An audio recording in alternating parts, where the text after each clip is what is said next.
மனிதன் எழுதினா செடிக்கும் கொடிக்கும் ஓர் அறிவு. யார் சொன்னா?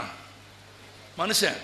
செடிக்கும் கொடிக்கும் ஓர் அறிவு, நத்தைக்கும் சங்குக்கும் ஈரறிவு, கரையானுக்கும் எறும்புக்கும் 3 அறிவு, நண்டுக்கும் வண்டுக்கும் 4 அறிவு, விலங்குகளுக்கும் பறவைகளுக்கும் 5 அறிவு, மனிதனுக்கு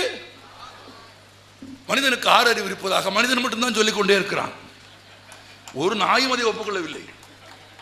ஆனால் தன்னிடத்திலே மொழி இருப்பதாலே மனிதன் இந்த உலகத்திலே இருக்கிற எல்லா உயிர்களின் மீதும் ஆட்சி செலுத்துகிறான்.